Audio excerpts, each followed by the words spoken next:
നമസ്കാരം. Raf talk ഫുട്ബോളിലേക്ക് അവർക്കും സ്വാഗതം. റയൽ മാഡ്രിഡ് ലെജൻഡ് മാഴ്സലോ അദ്ദേഹത്തിൻ്റെ ഐഡിയൽ റയൽ മാഡ്രിഡ് പ്ലെയർ എങ്ങനെയായിരിക്കണം എന്ന് ഇപ്പോൾ തുറന്നു പറയുന്നുണ്ട്.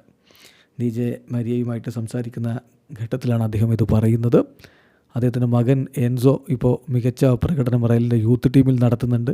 ഭാവിയിൽ അദ്ദേഹം റയലിൻ്റെ സുപ്രധാന താരമാകും എന്നാണ് പ്രതീക്ഷിക്കപ്പെടുന്നത്. കാർലോ ആഞ്ചലോട്ടിക്ക് അടക്കം അദ്ദേഹത്തിൽ വലിയ മതിപ്പാണ് എന്നാണ് റിപ്പോർട്ട്. എന്തായാലും മാഴ്സലോയുടെ ഐഡിയൽ റയൽ മാഡ്രിഡ് പ്ലെയർക്ക് വേണ്ട ഫീച്ചേഴ്സ് എന്തൊക്കെയാണ്? റൈറ്റ് ഫുട്ട് ടോണി ക്രൂസിൻ്റെതായിരിക്കണം. Left foot Mesut Ozil. Passing Xabi Alonso. Speed Cristiano Ronaldo. Heading Raul Gonzalez. Free kick David Beckham. ഇതാണ് പ്രധാനമായും കളിയെക്കുറിച്ച് പറഞ്ഞത്. ഇനി മറ്റ് ചില കാര്യങ്ങൾ കൂടി പറയുന്നുണ്ട്.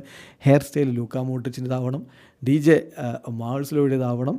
ബെസ്റ്റ് ഡാൻസറായിട്ട് കണക്കാക്കുന്നത് വിനി ജൂനിയറെയാണ്. ടീമിൽ ഫണ്ണിയസ്റ്റ് ആയിട്ട് പെരുമാറേണ്ടത് മാഴ്സലോയെ പോലെയാണ് എന്നുകൂടി മാഴ്സലോ തന്നെ പറയുന്നുണ്ട്. എന്തായാലും റയലിൻ്റെ ലെജൻഡ് മാഴ്സലോ അവിടം വിട്ട് പോയിട്ട് പിന്നെ ബ്രസീലിയൻ ലീഗിൽ കളിച്ചിട്ട് അദ്ദേഹം വിരമിച്ചിട്ടുണ്ട്. പക്ഷേ അദ്ദേഹത്തിൻ്റെ മകനിലൂടെ ലെഗസി തുടരുമെന്ന പ്രതീക്ഷയിലാണ് റയൽ മാഡ്രിഡ് ആരാധകർ. വീഡിയോ അവസാനിക്കുന്നത്. ഫുട്ബോൾ ലോകത്ത് കൂടുതൽ വിശേഷങ്ങളുമായി റാഫ് ടോക്സ് എത്താം.